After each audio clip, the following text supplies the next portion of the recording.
2 days before the wedding, my fiancé's wealthy parents handed me a prenup, grinning as if they'd already claimed victory. Little did they know I had 7 million, a sharp lawyer, and a master plan that would erase those conceited smiles for good. Sign here, here, and initial here. Rebecca Reynolds placed the gold-plated pen on my kitchen counter with the precision of someone laying down a winning poker hand. 2 days. That's all the time left before I was supposed to marry her son, Brandon. And she'd chosen this exact moment, 7:47 p.m. on a Thursday, to arrive unannounced at my apartment with her husband, Samuel, and a 30-page prenuptial agreement. Brandon was mysteriously unreachable, tied up in urgent depositions that I now suspected were as fabricated as Rebecca's smile. She watched me scan the document's opening paragraphs, her manicured fingers drumming once against her Prada clutch, savoring what she assumed would be my complete surrender. The agreement wasn't just unfair. It was designed to financially erase me from any future I might build with Brandon. What Rebecca didn't know, what she'd never bothered to investigate during 3 years of treating me like a charity case her son had picked up, was that I had 7 million in inherited wealth, a thriving technology company, and Harold Winters, Chicago's most ruthless attorney, on speed dial. My hands remained steady as I turned each page, though inside, my mind raced back to 5 years ago when this hidden fortune had become mine. Grandma Rose had lived in the same modest Evanston bungalow for 40 years, growing tomatoes in her backyard and mending clothes rather than buying new ones. When Harold Winters had called me to his office after her funeral, I'd expected maybe a few thousand and some family jewelry. Instead, he'd pushed a portfolio across his mahogany desk that made me question reality itself. 7 million, accumulated through decades of patient investing, disguised behind thrift store clothing and coupon clipping. Your grandmother started investing in 1962 with 200 from selling her engagement ring after your grandfather died, Harold had explained, his voice carrying deep respect. She studied the market like other people study scripture. Every dividend reinvested, every opportunity carefully analyzed. She lived like she had nothing because she wanted you to have everything. But more importantly, she wanted you to have freedom. I'd walked out of that office and returned to my life as if nothing had changed. My Honda Civic still had the dent in the bumper from a parking mishap. My one-bedroom apartment near Wicker Park still needed the bathroom faucet jiggled just right to stop dripping. My educational software company still operated from a cramped office space with second-hand furniture. Only my sister Sarah knew the truth, and even she'd needed to see the statements 3 times before believing it. The money had become my secret compass, guiding decisions without anyone knowing it existed. It let me turn down venture capital offers that would have given away control of my company. It let me choose relationships based on genuine connection rather than financial necessity. Most importantly, it let me see who people really were when they thought I had nothing to offer except myself. That philosophy had led me to the Palmer Foundation Gala 3 years ago. My company had donated adaptive learning software to their literacy program, and attending the fundraiser was part of the partnership. I'd been standing near the silent auction table, marveling at someone's audacity to ask $30,000 for what looked like anger expressed in acrylic paint, when Brandon Reynolds had appeared beside me. "I've been staring at that piece for 10 minutes, he'd said, tilting his head at the canvas. "Either I'm missing something profound, or we're all pretending the emperor has clothes." His honesty in that room full of pretension had caught me off guard. We'd spent the next 2 hours by that auction table, him asking genuinely interested questions about how my software adapted to different learning styles, me surprised to find a trust fund heir who actually understood algorithmic education. He hadn't once mentioned his family's law firm or their real estate holdings. He'd simply been Brandon, a man curious about technology that could help kids learn. Our relationship had grown slowly, organically. Coffee became lunch, became dinner, became entire weekends exploring Chicago's neighborhoods. He'd never suggested restaurants I couldn't afford. Never assumed I'd drop everything for his schedule. Never once made me feel like someone from the wrong side of the economic divide he'd crossed to be with me. 3 years of Saturday mornings at the Green City Farmers Market, where he'd carry my overambitious vegetable purchases without complaint. 3 years of cooking experiments in my tiny kitchen that triggered smoke alarms and resulted in takeout orders. 3 years of debates that ranged from serious discussions about education inequality to passionate arguments about whether Chicago deep dish was actually pizza or casserole masquerading as pizza. Neither of us had talked about money. He didn't flaunt his family's wealth.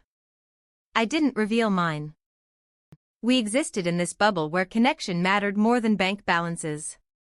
Where his family name was just letters on a doorbell. Where my background was irrelevant compared to our future. The proposal had come at our favorite spot in Lincoln Park, overlooking Lake Michigan, as the sun painted the sky in shades of amber and rose. He'd pulled out his grandmother's Art Deco ring, not some massive diamond designed to impress, but a subtle emerald surrounded by seed pearls that had weathered 70 years of marriage. "I know you could build an incredible life with or without me," he'd said, his hands trembling slightly. "I'm just hoping you'll choose to build it with me." The wedding planning had started with pure intentions. We'd wanted something elegant but intimate, maybe 60 people, focused on celebration rather than spectacle.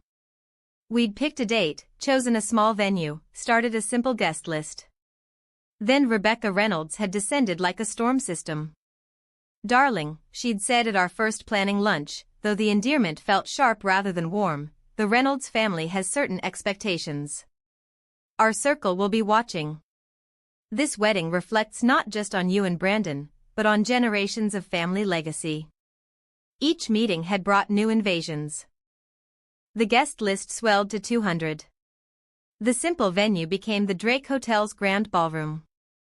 My dress selection was deemed quaint and overruled. The flowers I'd chosen were pedestrian. The cake was uninspired.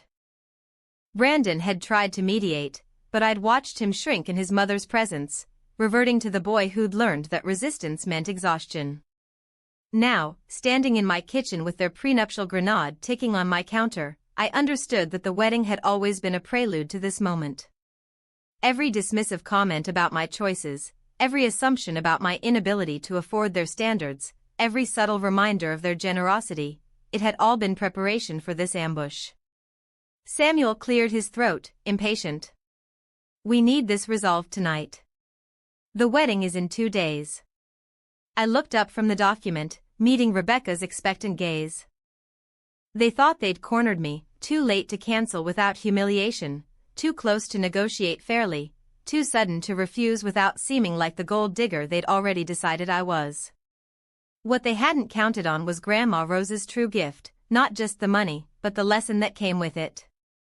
Real power isn't what you display.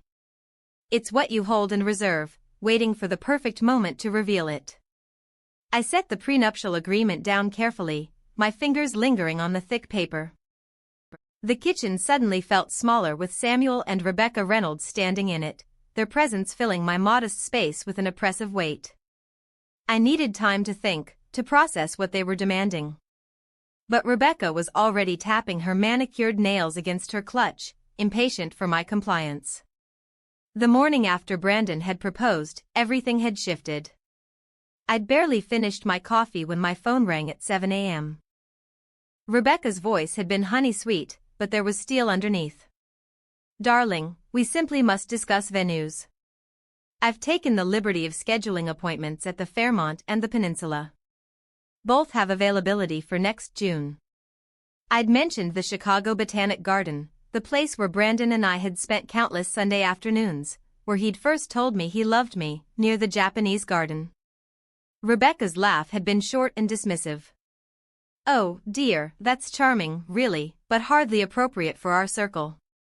The Reynolds name carries certain expectations." "An outdoor venue? What if it rains?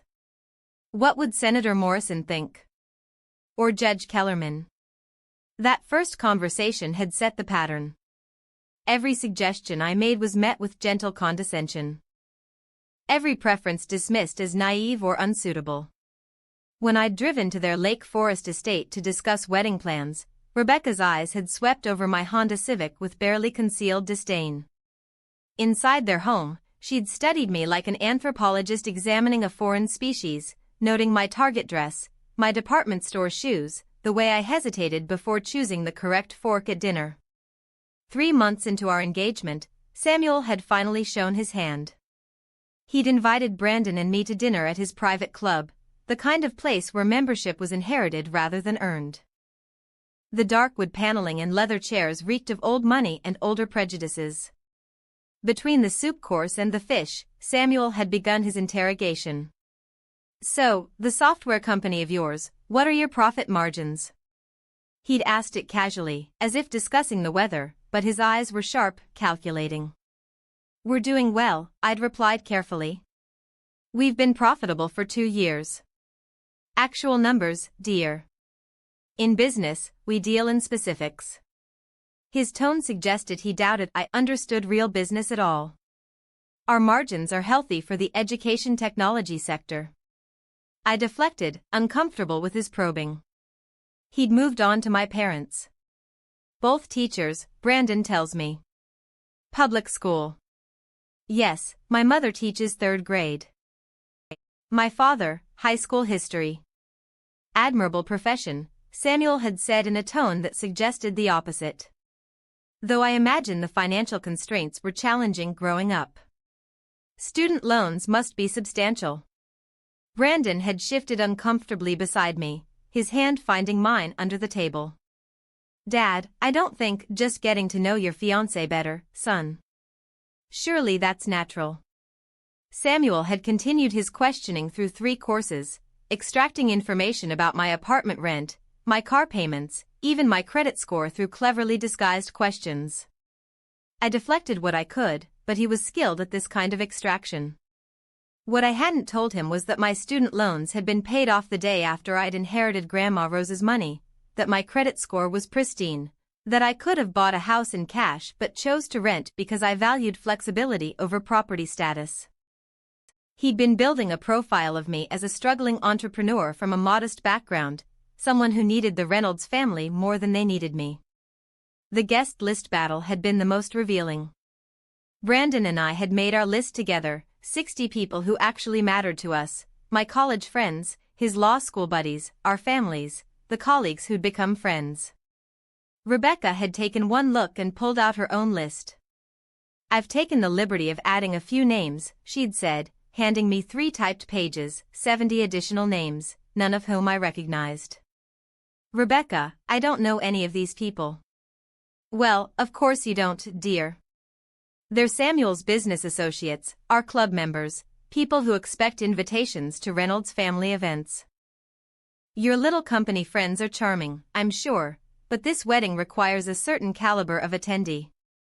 The way she'd said little company friends had made my teeth clench. These were brilliant programmers, dedicated teachers, innovative thinkers who were changing education technology. But to Rebecca, they were nobody because they didn't summer in the Hamptons or have buildings named after their families. "Perhaps we could compromise," I'd suggested. "Add 20 of your must-haves." Her smile had been razor-sharp. "You need to understand something. When you marry Brandon, you're not just marrying him. You're marrying into the Reynolds family.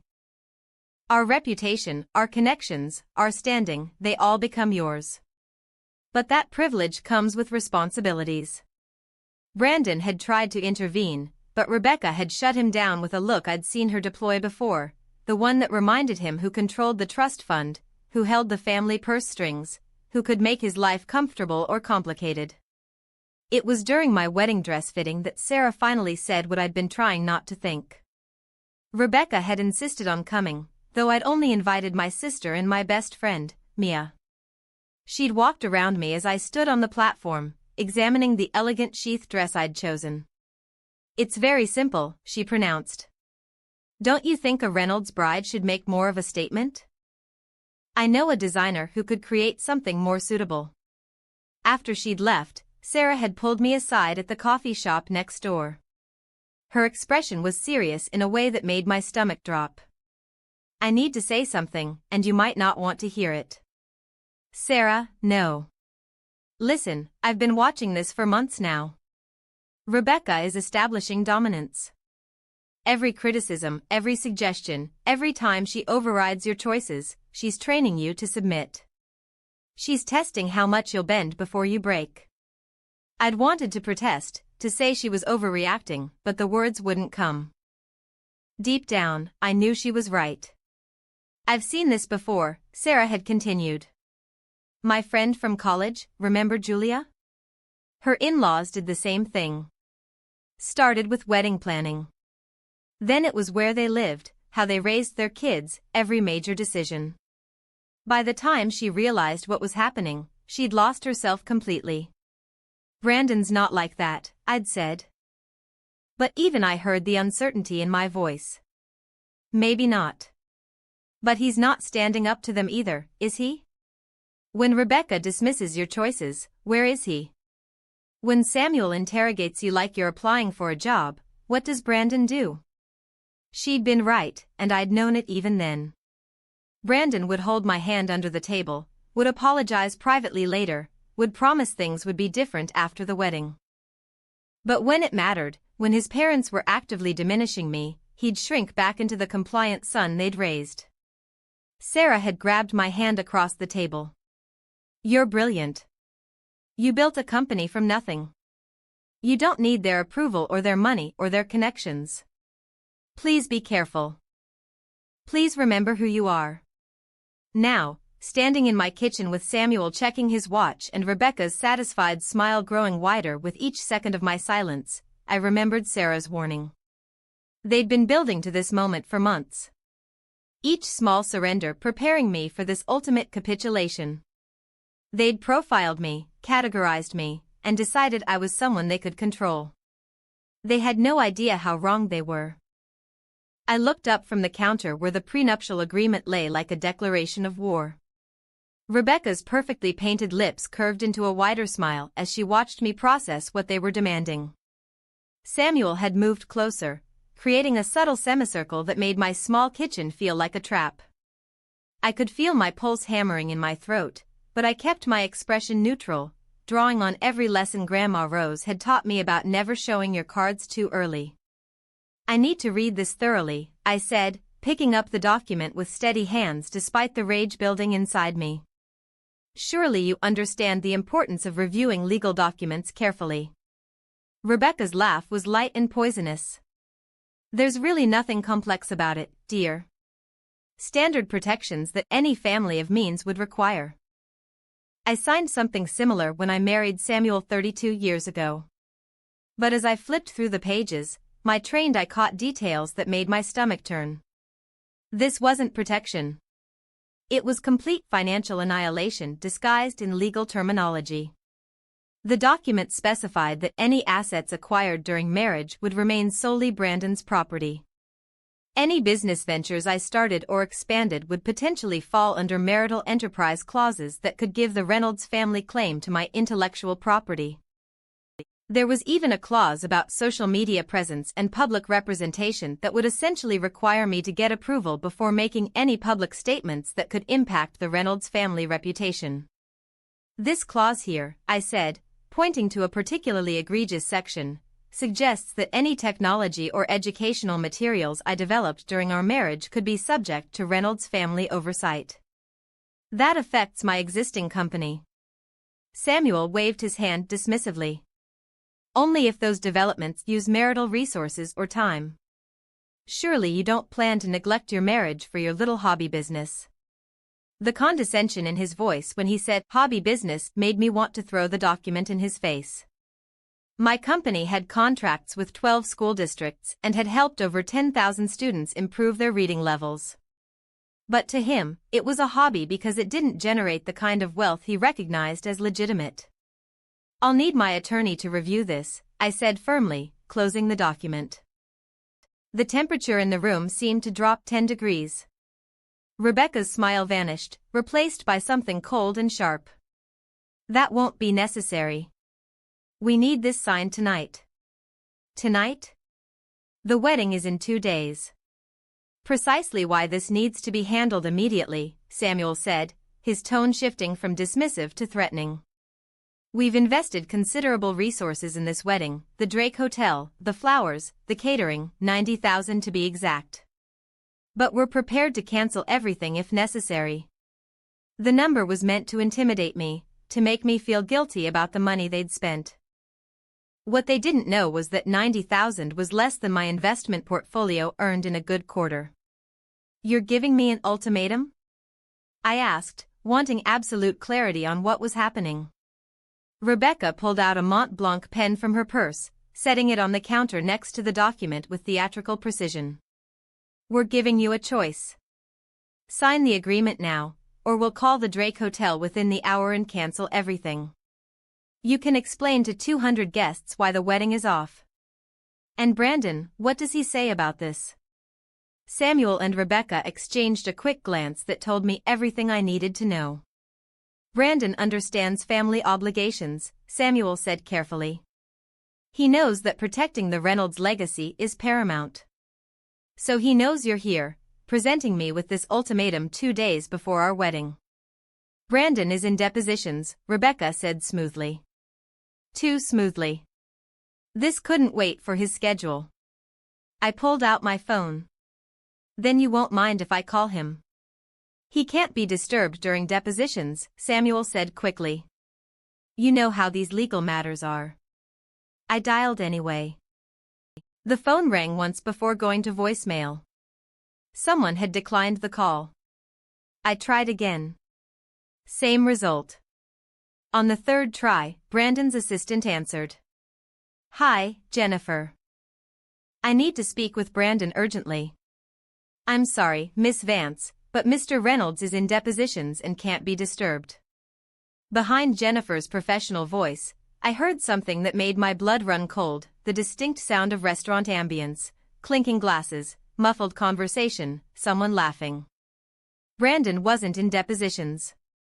He was having lunch somewhere while his parents ambushed me in my own home.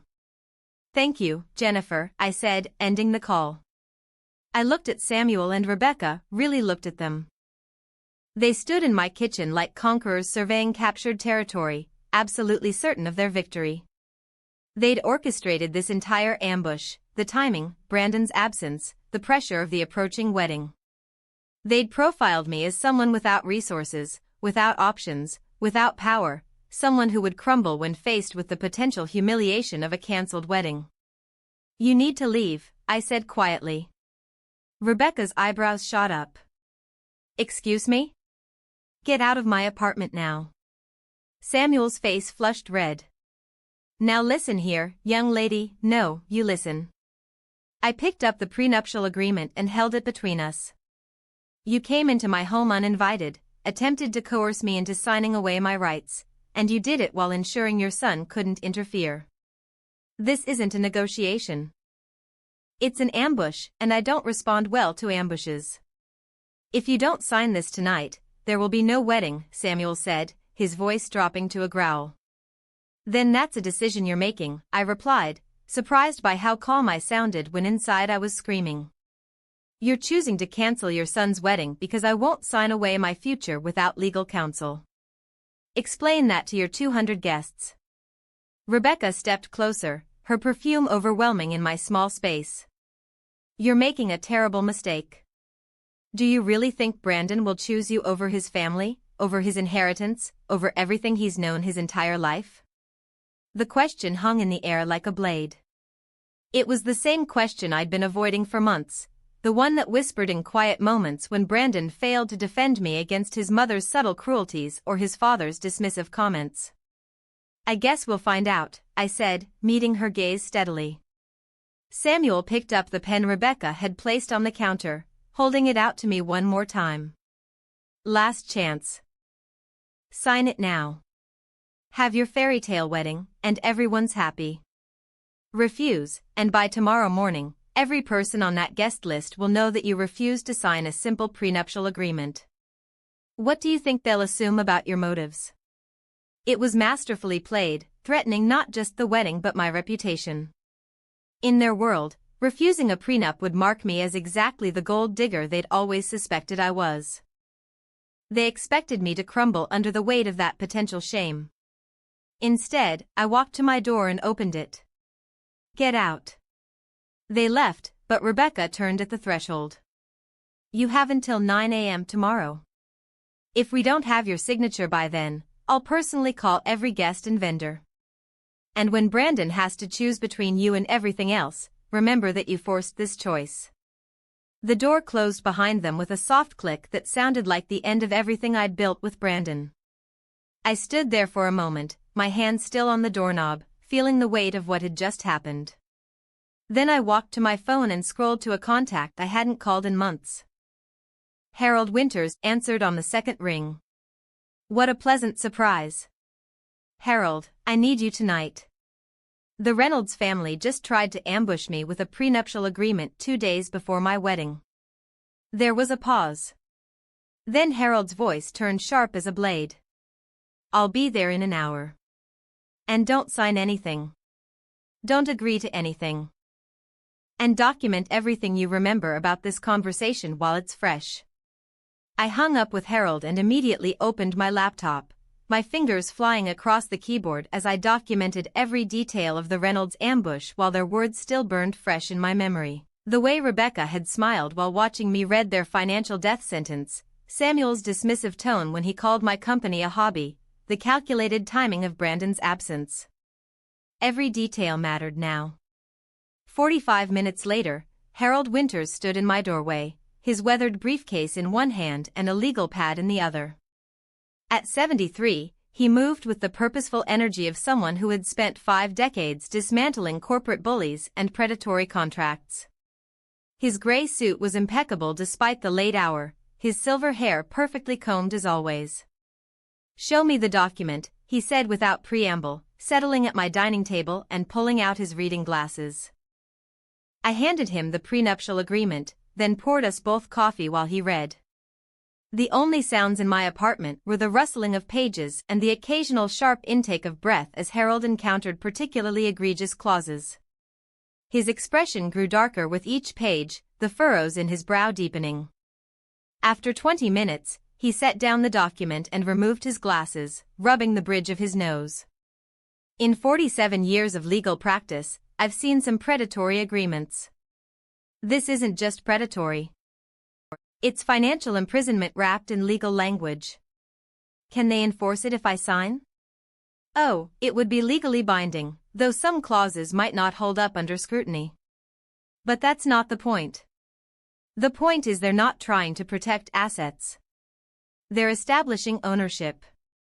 Look at this intellectual property clause. Any educational technology you developed during marriage could be claimed as marital property subject to Reynolds' family interest. Your existing company could be compromised. Harold pulled out his legal pad and began making notes in his precise handwriting. They've made a critical error, though. They've shown their hand too early and too aggressively. Now, tell me about your financial situation. Every detail. I retrieved my files from the bedroom safe, investment statements, the company valuation from our last funding round, property documents for the 2 rental properties I'd purchased with part of Grandma's inheritance. Harold reviewed each document methodically, occasionally making notes or asking clarifying questions. $7.3 million in liquid assets and investments, he summarized, another $1.5 million in company valuation, though that's less liquid. Real estate worth approximately $800,000. Total net worth approaching $10 million.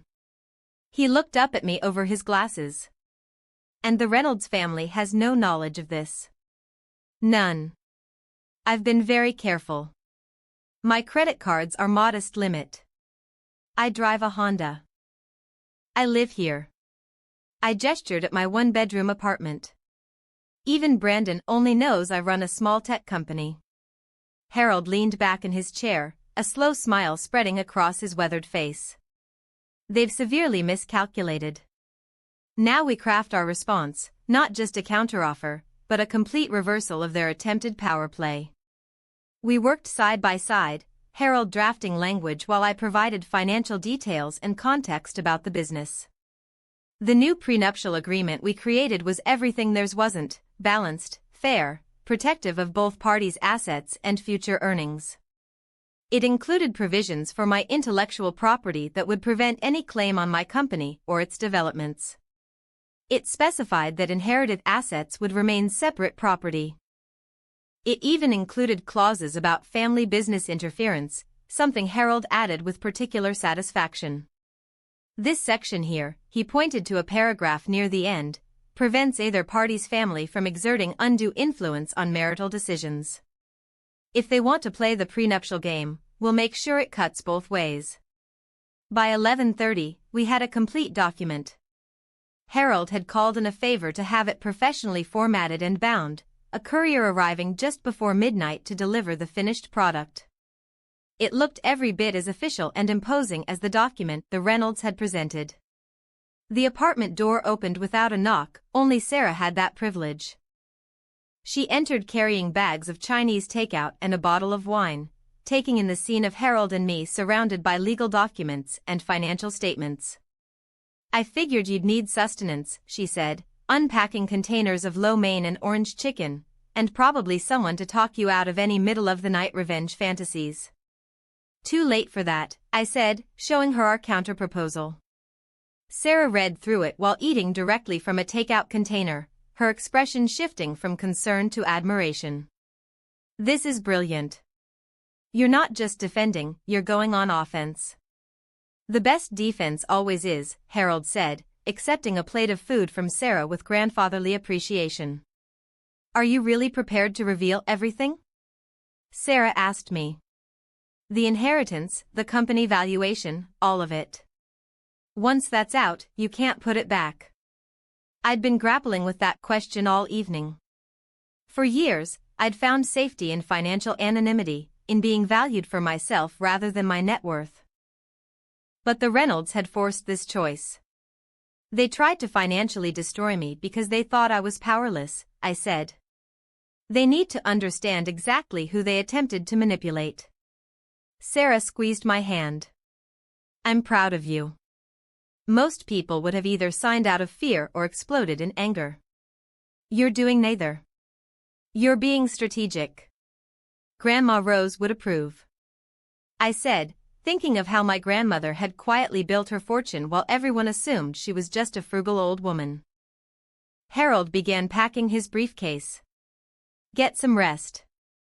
Tomorrow will be intense. The Reynolds won't take this counterattack lightly." After he left, Sarah helped me clean up the documentation. "Have you heard from Brandon?" "Nothing. His phone's been off since his parents' visit." "That's telling," Sarah said carefully. "I know." The silence from Brandon felt like another betrayal. Either he knew about the ambush and was complicit, or he was too weak to check on me after his parents' attack. Neither option promised much for our future. Sarah stayed until almost 2 o'clock in the morning, her presence a comfort as doubt and anger battled for dominance in my mind. Before she left, she hugged me tightly. "Whatever happens tomorrow, you're doing the right thing. Don't let anyone make you small just to make themselves feel big." I couldn't sleep after she left. Instead, I sat at my laptop crafting the message I would send Brandon at dawn.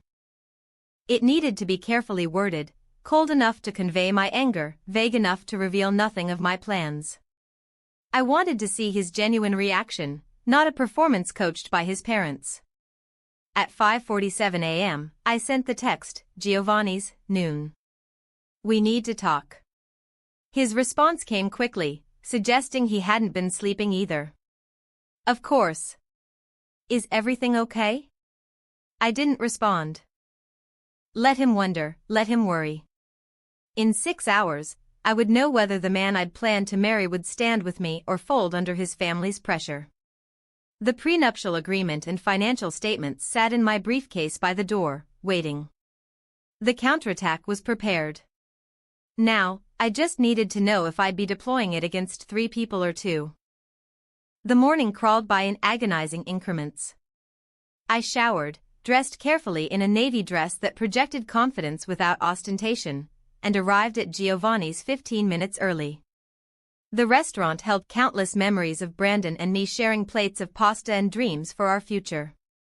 Now it would host either reconciliation or the final fracture of everything we had built together.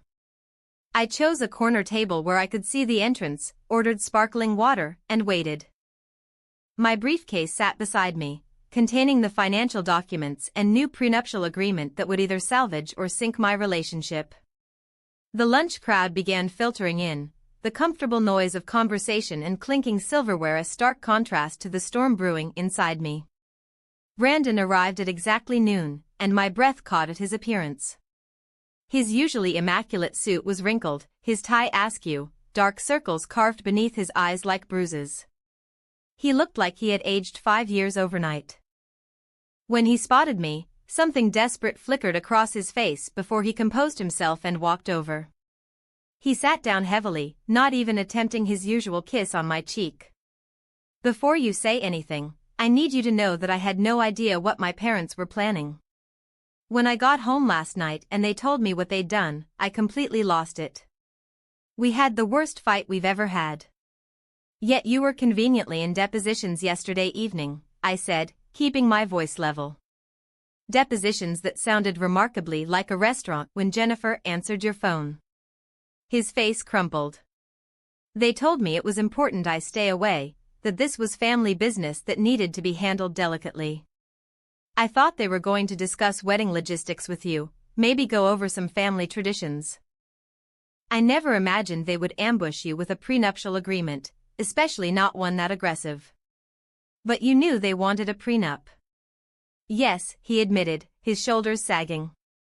"They've been pushing for one since we got engaged.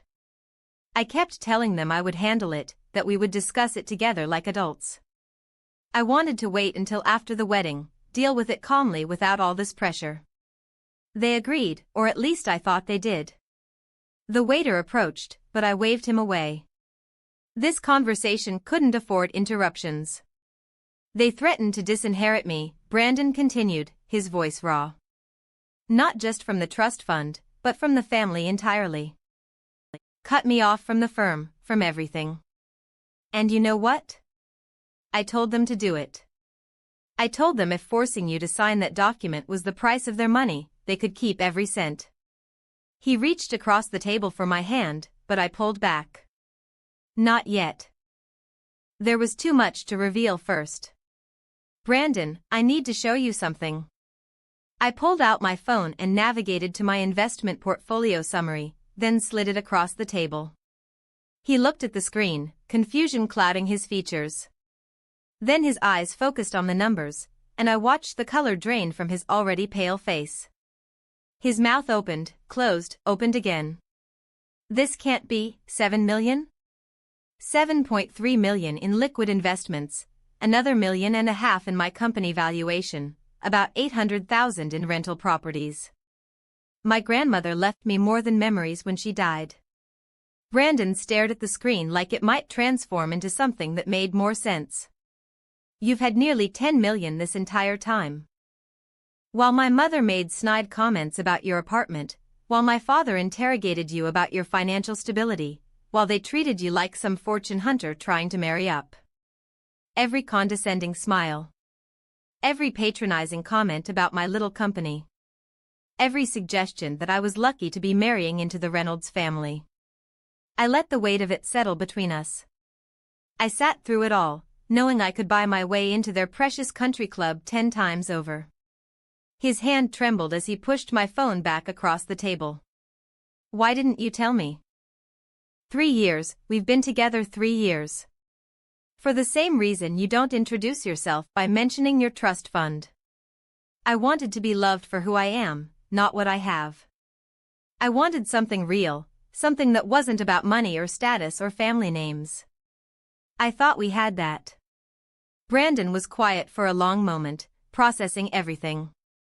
When he looked up, his expression had shifted to something I hadn't expected, a mixture of awe and understanding, maybe even pride. "You let them show exactly who they are," he said slowly. "My parents, with all their talk about breeding and class and proper backgrounds, they showed you their worst selves because they thought you were powerless. And the whole time, you had more liquid assets than I do." A laugh escaped him, bitter and sharp. "Do you know what the irony is? They've been so worried about protecting the family money from you, and you could have been protecting your money from us. God, when they find out, they're going to find out this afternoon, I said, pulling the new prenuptial agreement from my briefcase. Harold Winters and I drafted this last night. It's fair, balanced, protects both parties equally, including protection for my assets and intellectual property. Brandon took the document, scanning through it with his lawyer's eye. I watched him read, seeing his expression shift from professional assessment to genuine surprise. This is completely reasonable. More than reasonable. It's generous, considering what you're bringing to the marriage. He looked up at me. This makes their document look like what it is, a financial assault. The question is, Brandon, where do you stand? Because at 3 o'clock today, I'm meeting with your parents at the Metropolitan Club. I'm going to present this counteroffer and reveal exactly who they tried to intimidate. But I need to know, are you standing with me, or between us? He set down the document and leaned forward, his eyes intense. I need you to understand something. I've spent 30 years under their control, 30 years of being managed, directed, shaped into their vision of what a Reynolds heir should be. Every major decision, every relationship, every choice has been filtered through their approval. Even loving you, became something they had to control and contain. His voice grew stronger. But what they did yesterday, what they tried to do to you, it finally broke something in me. Or maybe it fixed something that had been broken all along. I don't want their money if it comes with strings that strangle everyone I love. I don't want their approval if it means treating people like acquisitions to be managed. He reached for my hand again, and this time I let him take it. I'm not standing between you and them. I'm standing with you, facing them as equals, as partners, the way it always should have been. The relief that flooded through me was overwhelming. You understand what this means? They might actually follow through on their threats, the disinheritance, the firm, all of it. Then I'll build my own career with someone who sees me as more than just the Reynolds name. His grip tightened on my hand. Tell me the plan. What happens at 3 o'clock? I outlined Harold's strategy, present the counteroffer, reveal my financial position, establish new boundaries for our marriage and their involvement in it. Brandon listened, occasionally nodding, his expression hardening with resolve. They're going to be blindsided, he said. Mother especially, she's built her entire perception of you on the assumption that you need us more than we need you. The Metropolitan Club, 3 o'clock. Harold will be there as my legal representation. Are you prepared for this? Brandon's jaw set with determination I'd rarely seen from him. They've controlled me my whole life, used money and family obligation like a leash. It ends today. We left Giovanni's separately, Brandon heading home to change into his best suit while I returned to my apartment to gather the documents and steel myself for what was coming. Harold was already waiting in the Metropolitan Club's lobby when I arrived at 2:45, his presence commanding respect from the staff who clearly recognized legal authority when they saw it. Ready for battle, he asked quietly, adjusting his wire-rimmed glasses. As ready as anyone can be for destroying their in-laws' superiority complex, I replied, clutching my briefcase. The Metropolitan Club was old Chicago money condensed into architecture, dark wood paneling, leather chairs that had held powerful men for generations, oil paintings of long-dead industrialists watching from gilded frames. I had chosen it specifically because here, the Reynolds name was just one among many. They couldn't throw their weight around as easily as they could at their own country club. Brandon arrived at 2:55, looking transformed from the broken man at lunch. His charcoal suit was pressed to perfection, his posture straight, his expression set with determination I had rarely seen. He kissed my cheek and whispered, "Together," before taking his seat beside me. We arranged ourselves strategically at the private dining room's table, Harold on my right, Brandon on my left, our documents organized before us like ammunition. The unified front we presented was deliberate. This wasn't a family discussion, but a business negotiation. At 3:15, Samuel and Rebecca Reynolds arrived, 15 minutes late, their standard power play to establish dominance. They swept in, expecting to find me anxious, checking my watch, worried about their displeasure. Instead, they found us deep in discussion about one of the contract clauses, barely glancing up to acknowledge their arrival. "We don't have much time," Samuel announced, pulling out a chair with unnecessary force. "The rehearsal dinner is tomorrow evening, and this needs to be resolved." Rebecca sat beside him, her Chanel jacket pristine, her expression already radiating disapproval. "I assume you've come to your senses," she said. "The wedding is tomorrow. Surely you don't want to create unnecessary drama." I looked up from the document I'd been reviewing with Harold, meeting her gaze steadily. "There won't be any drama if we can reach a reasonable agreement." "The agreement was already presented," Samuel said, his tone brooking no argument. "You simply need to sign it." "Actually," I said, sliding our counterproposal across the table, "we're here to discuss terms. Your document was unacceptable. This is our alternative." Rebecca's face flushed. "This isn't a negotiation. You sign our agreement, or what?" Brandon's voice cut through the room like a blade. "You'll cancel the wedding?" "Go ahead, Mother. I'll personally call every guest tonight and explain exactly why, that my parents tried to financially abuse my fiancé 2 days before our wedding." The shock on their faces was profound. Rebecca actually recoiled as if Brandon had physically struck her. Samuel's mouth opened, but no words emerged. They had never, in 30 years, heard their son speak to them with such authority. "Brandon," Rebecca began, her voice trembling slightly, "you don't understand the implications." "I understand perfectly," Brandon interrupted. "You ambushed her in her own home.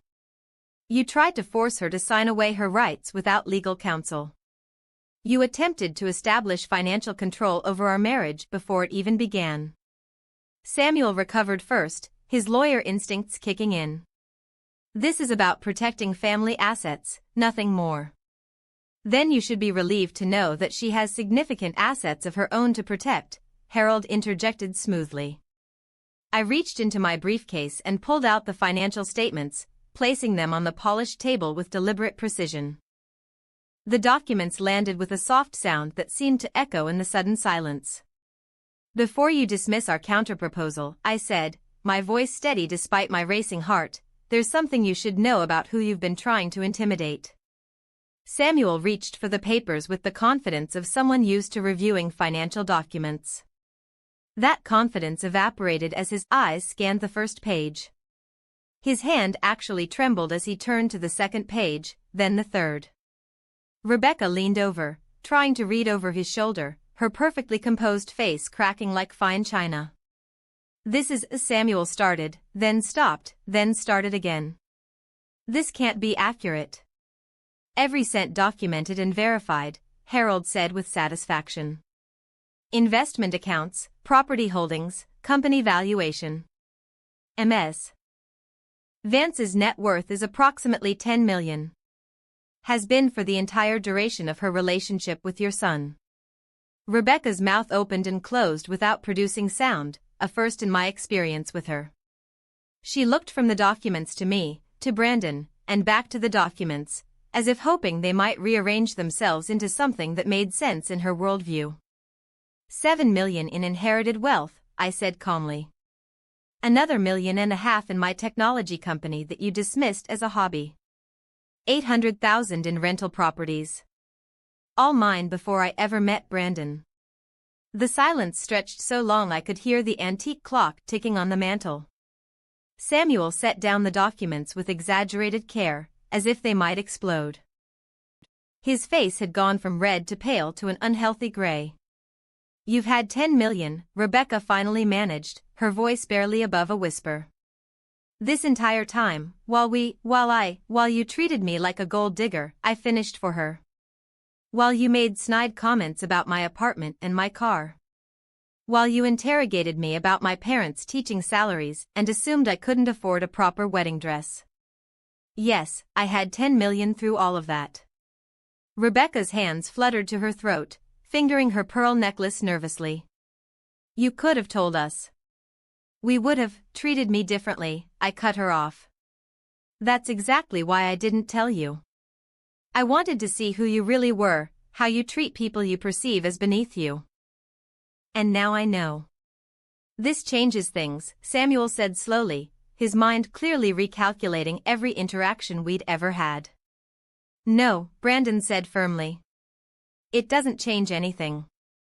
It only reveals what was always true, that you judged her based on your assumptions, not on who she actually is. The money doesn't make her more worthy of respect. It just exposes how unworthy your disrespect always was. Rebecca looked at her son as if seeing him for the first time.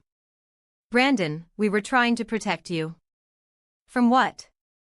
From marrying a successful, independently wealthy woman who loved me without knowing about my trust fund? Yes, what a terrible fate you were saving me from. Harold cleared his throat. Perhaps we should focus on the matter at hand. The counterproposal Ms. Vance and I have prepared is eminently fair.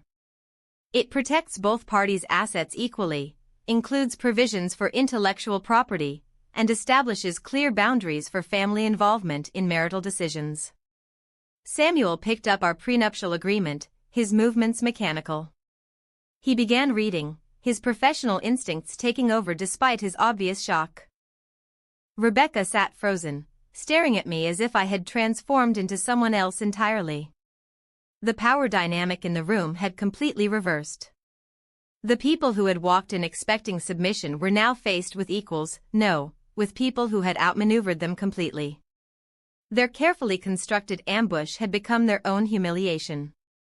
Samuel set down our prenuptial agreement after reading it through twice, his expression unreadable. Rebecca remained frozen, her fingers still clutching her pearls as if they were a lifeline to the world she understood.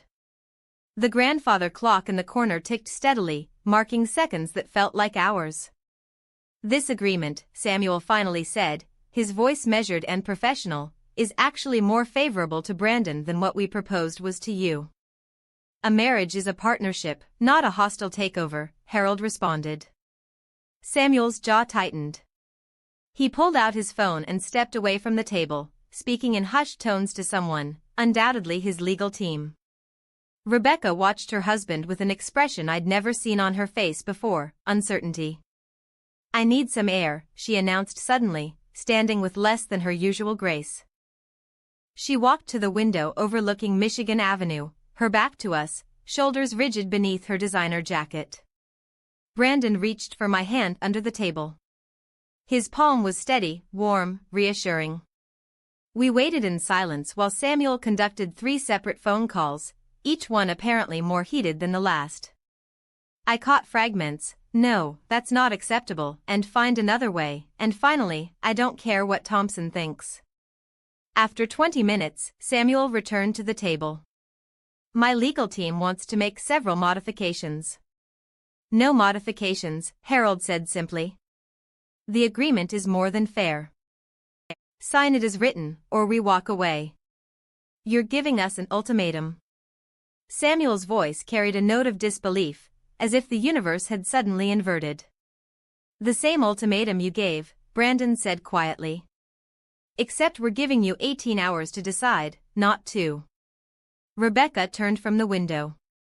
Her face had lost its usual careful composure, revealing something raw underneath. Why, she asked, looking directly at me. Why did you hide this from us? The question hung in the air. I could have given her the easy answer, that it was none of their business, that my finances were private.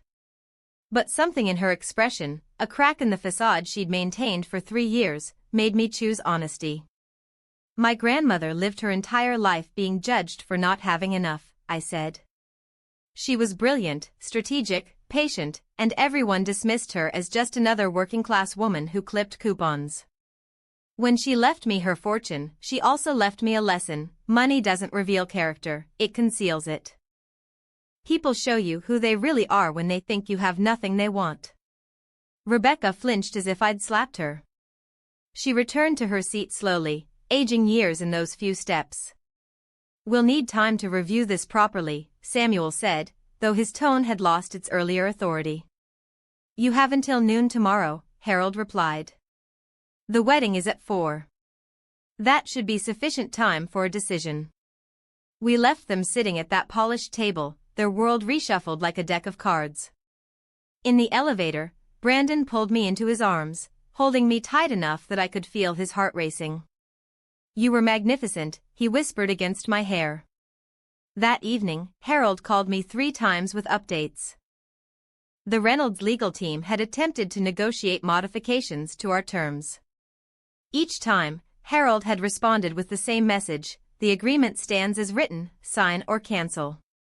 Brandon spent the night at his apartment. We decided to honor at least that tradition, but he called me at midnight, his voice exhausted. They're fighting, he said. I can hear them from my old room. Mom's accusing Dad of failing to do proper due diligence. Dad's blaming her for making assumptions based on appearances. They've been at it for hours. Are you okay? I asked, knowing how hard it must be to hear his parents unraveling. Actually, yes, he said, and I could hear surprise in his voice. For the first time in my life, their anger isn't my problem to fix. Their assumptions aren't my burden to manage. It's liberating. I barely slept that night, alternating between confidence in our position and anxiety about what morning would bring.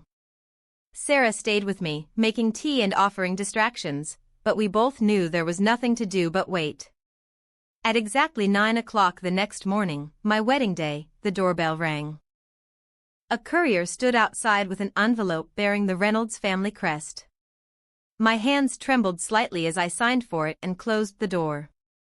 Inside was our prenuptial agreement, signed by both Samuel and Rebecca Reynolds, properly witnessed and notarized. A handwritten note was clipped to the front, written in Samuel's precise script: Ms. Vance, or should I say soon-to-be Mrs. Reynolds, you have proven yourself more formidable than we anticipated. Perhaps that is exactly what Brandon needs, and what this family needs. We look forward to welcoming you properly. Samuel Reynolds. There was no note from Rebecca. Her signature on the document was the only communication she'd offered, surrender delivered in elegant cursive. Sarah read the note over my shoulder and laughed. Look forward to welcoming you properly. After 3 years of treating you like dirt. But I understood what the note really meant. It was an admission of defeat, yes, but also a recognition of equality. I had forced them to see me not as the woman they'd imagined, but as the woman I actually was. 3 hours later, as my mother helped me into my wedding dress and Sarah fixed my veil, there was a knock at the bridal suite door. My father answered it, and I heard Rebecca's voice, softer than I'd ever heard it. Might I have a moment with her? My mother and Sarah exchanged glances, but I nodded. They stepped out, leaving Rebecca and me alone for the first time since the ambush in my apartment. She carried a small velvet jewelry box, holding it with unusual hesitancy. Gone was the armor of designer clothing and imperial bearing. She looked vulnerable, almost fragile. These belonged to Samuel's grandmother, she said, opening the box to reveal antique sapphire earrings, their blue depths catching the light. Margaret Reynolds. She was a seamstress who married Samuel's grandfather in 1921, against every family objection. They called her a fortune hunter, said she'd trapped him. During the Depression, when the family business was failing, she sold her jewelry, all except these, and used her savings from years of sewing to keep the company afloat. She saved the Reynolds legacy. Rebecca held out the box to me. She would have appreciated you, I think, someone who understands that true worth isn't always visible on the surface. It was the closest to an apology I would ever receive from Rebecca Reynolds, and somehow it was enough. I took the earrings, removing the simple pearls I'd planned to wear and replacing them with Margaret Reynolds sapphires. Thank you, I said simply. Rebecca nodded, straightening her shoulders as if preparing for battle. I should go. But she paused at the door. Welcome to the family. Truly, this time. The door closed softly behind Rebecca, leaving me alone with my reflection in the bridal suite mirror. The sapphire earrings caught the afternoon light, their blue depths holding decades of history, a seamstress who had saved an empire, now passing her strength to another woman who refused to be diminished. Sarah and my mother returned, their faces curious but respectful of whatever had just transpired between Rebecca and me. "Ready to get married?" Sarah asked, smoothing an invisible wrinkle from my dress. "More than ready," I said and meant it. The battle had been won before the ceremony even began. Walking down the aisle of the Drake Hotel's ballroom, I noticed everything had shifted. The guests who had previously looked through me now watched with keen interest. Samuel stood with the groomsmen, his nod of acknowledgement carrying genuine respect. Rebecca sat in the front row, her hands folded carefully in her lap, wearing an expression I'd never seen before, something approaching humility. Brandon waited at the altar, his face transformed with an emotion that took my breath away, not just love, but liberation. We had both been freed by truth, and now we could build something real on that foundation. The ceremony passed in a blur of traditional vows that carried new meaning. When Brandon promised to honor and cherish me, his voice carried the weight of someone who had already proven those words. When I promised to stand by him in good times and bad, we both knew I already had. At the reception, the real transformation revealed itself. During cocktail hour, Samuel approached me while Brandon was talking with his law school friends.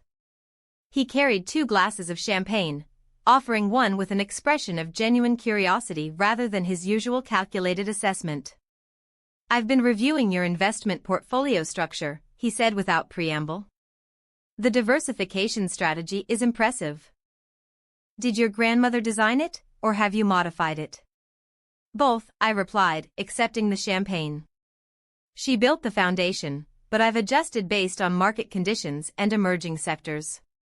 Technology, particularly educational technology, is undervalued right now." Samuel leaned in, his voice dropping. "I have a client looking to invest in that sector. Would you be willing to discuss your insights?" "Not now, of course, but perhaps lunch next week." The man who had tried to financially dominate me 48 hours ago was now seeking my expertise. The reversal was so complete it felt surreal. "I'll have my assistant call yours," I said, matching his professional tone. During the dinner service, Rebecca performed her own transformation. The governor's wife had approached our table to offer congratulations, and Rebecca stood, placing her hand on my shoulder with surprising warmth. "Mrs. Morrison, let me introduce you to my daughter-in-law. She's the brilliant entrepreneur behind EDU Tech Solutions. You know, the company that just won the state contract for adaptive learning software." The pride in her voice was genuine. Mrs. Morrison engaged me in a 20-minute discussion about education reform while Rebecca watched with something approaching maternal satisfaction. "Your mother-in-law speaks very highly of you," Mrs. Morrison said as she prepared to return to her table. "She called you a hidden gem that the Reynolds family was fortunate to discover." Later, during the traditional family photos, Brandon's extended relatives treated me with a deference that had nothing to do with warm feelings and everything to do with the rapid recalculation of my worth. His cousin James, who had previously ignored me at family gatherings, suddenly wanted to discuss potential collaboration between his digital marketing firm and my company.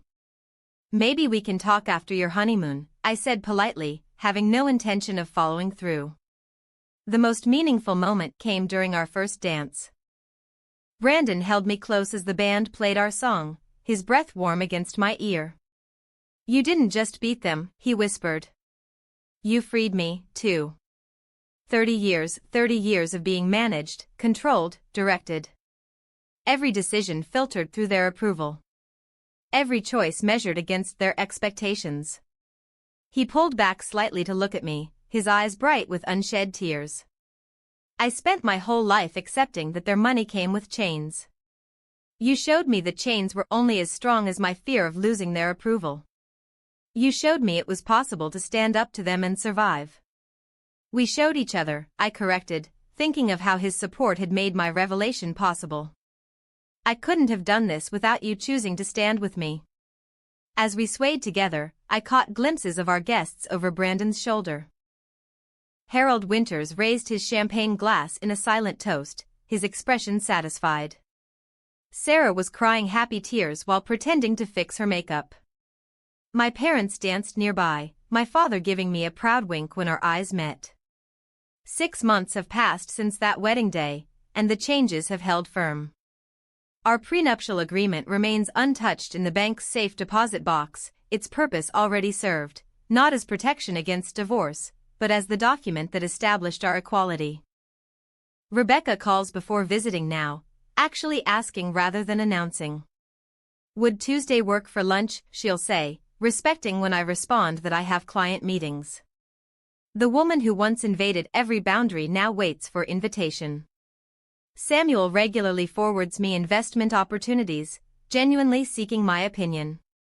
His emails come with notes like "thought this might interest you" or "would value your perspective on this." The condescension has been replaced with collegial respect. Sunday dinners with the Reynolds family happen monthly now, not weekly.